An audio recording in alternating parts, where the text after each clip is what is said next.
Depuis plusieurs mois, vous nous suivez à travers un message, un appel, un article du blog ou une vidéo.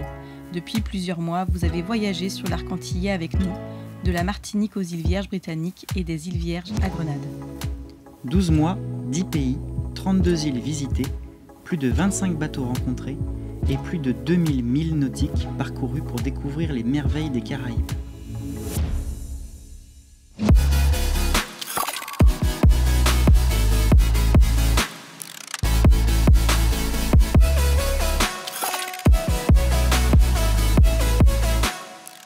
Comment vous raconter en quelques mots une année de voyage? Comment choisir quelques images alors que chaque semaine qui passe nous a émerveillés? Comment vous faire partager l'intensité de notre rêve devenu réalité cette année? En famille, nous avons découvert des paysages inconnus pour nous jusqu'alors. Mais plus encore, nous avons découvert une autre façon de voyager, un nouveau mode de déplacement et surtout un nouveau mode de vie. Tous les quatre, nous avons traversé la mer. Et traverser parfois le désert de notre manque de connaissances. Nous avons rencontré de nombreuses personnes. Et rencontré aussi nos propres limites. Nous avons atteint des sommets en montant des volcans. Et sommes descendus très bas lorsque les mauvaises surprises sont venues agrémenter le voyage. Les émotions ont été intenses. Les joies, l'excitation, le plaisir, l'émerveillement, l'admiration ont côtoyé les déceptions, les colères, la peur, le dégoût ou même parfois l'amertume. Notre voyage, c'est une palette de hauts et de bas, c'est une magnifique découverte à la rencontre d'un morceau du globe et de tout ce que la vie a à nous apprendre. Alors, chacun d'entre nous vous faisons découvrir ce qui nous a fait vibrer et ce qu'on retient de cette année.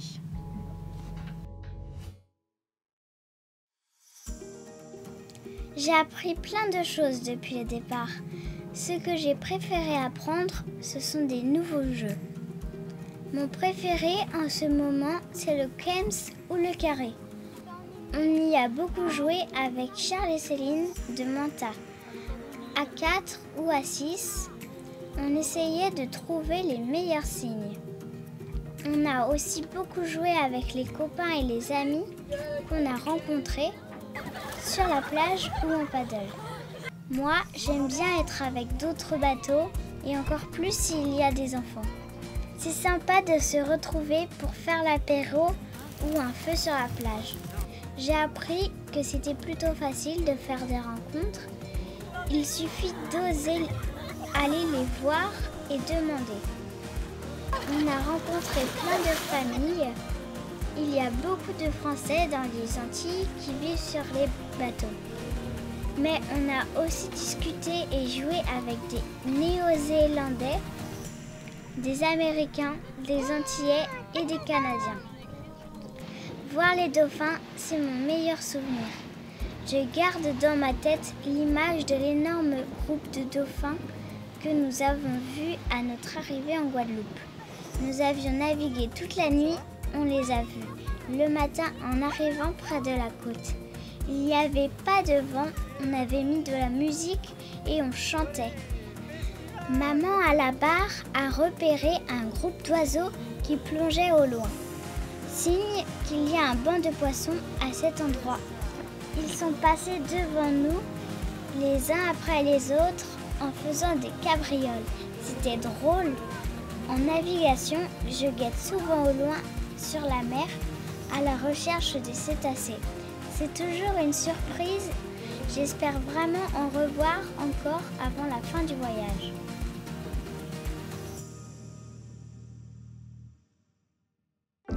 Nous avons découvert l'univers et le monde de la mer. Bien sûr, en premier, j'ai appris sur la vie de bateau et tout ce qui va avec. La navigation, l'entretien, les réparations et la vie à bord. Mais pour moi, c'est aussi des apprentissages autour de la plongée, de l'apnée, de la pêche et de développer nos connaissances sur la faune et la flore sous-marine. Être à l'aise dans l'eau, sauter, nager, descendre dans les profondeurs, c'était chouette de pouvoir progresser dans cet univers marin si différent de ce que nous avions l'habitude de connaître. J'ai passé beaucoup de temps à faire du snorkeling, à la recherche de petits et gros poissons, de belles raies, de jolis coraux ou encore les tortues et les requins. Les Tobago Cays dans les Grenadines nous ont offert de merveilleux moments et de magnifiques souvenirs. J'en garderai toujours de belles images. Des fonds blancs de sable fin, des dégradés de couleur bleue, du turquoise à l'émeraude, de faibles profondeurs et des snorkelings qui régalent les yeux. À terre, l'ambiance du soir autour d'un excellent barbecue ajoute un côté convivial à l'endroit. Cet endroit, c'est un peu comme le bouquet final du feu d'artifice. Tout y est réuni, un concentré de ce qu'on a vu partout ailleurs, réuni autour de ces 5 petits îlets.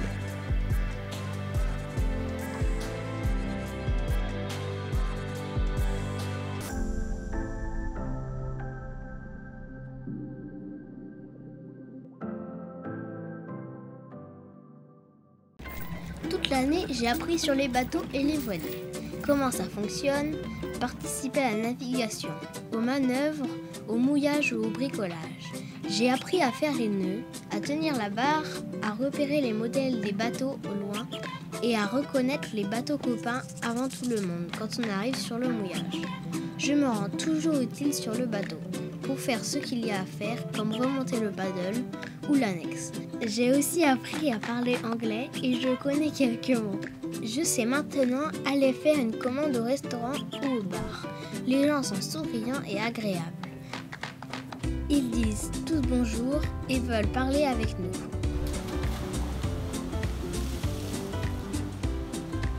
L'image que je trouve la plus belle, c'est l'îlet de Sandy Spit. C'est aux îles Vierges britanniques, à côté de l'île du pirate Jos Van Dyke. Papa a fait une vidéo tout là-haut avec le drone au lever du soleil. Les couleurs sont vraiment belles, je trouve. Les vagues viennent déferler sur la petite plage de sable qui fait le tour de l'île. J'aime cet endroit, c'est vraiment mon préféré du voyage. Petit en forme de cœur, recouvert d'un sable fin et blanc, il reste quelques fragiles cocotiers. On sait qu'ici, il ne peut rien rester dans quelques années car la houle aura tout grignoté. L'expérience du voyage et de ce changement de vie radical a été une vraie occasion d'apprendre chacun à notre niveau sur nous-mêmes et nos fonctionnements. J'ai appris la patience, j'ai appris le lâcher-prise face aux événements, face aux imprévus, face à ce qui ne se passe pas comme on le souhaite ou comme on l'avait pensé. J'ai appris que les plans étaient faits pour être modifiés. La voile est sûrement une des plus belles écoles pour cela. Je garde un doux souvenir de Lance-Canot de Marie-Galante au large de la Guadeloupe à la fin du mois de juin. La soirée était parfaite, malgré le fait que la veille nous ayons perdu notre annexe. Nous étions arrivés sur le mouillage, l'eau bleutée, la plage faite d'une fine bande de sable blanc au pied des reliefs vallonnés du nord-est de l'île. La lumière était belle. Nous sommes restés à l'écart des autres bateaux, tout était calme.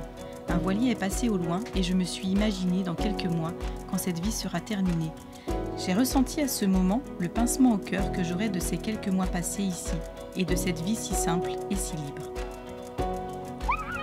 En quelques mots et quelques images, vous en savez un peu plus sur cette année de voyage. La vie en voilier n'est pas toujours facile, mais tout ce qu'il y a à découvrir fait largement peser la balance dans le côté positif de l'expérience. À refaire, on signerait de suite. On ne changerait rien, car tout a été parfait pour écrire et faire notre trace sur la mer des Caraïbes et ces îles si fragiles où paradoxalement la nature est si puissante. Nous sommes fiers et heureux d'avoir osé franchir le pas et être ainsi témoins de cette richesse. La suite du voyage aura une autre forme et d'autres couleurs. Nous avons encore tant à apprendre et à découvrir.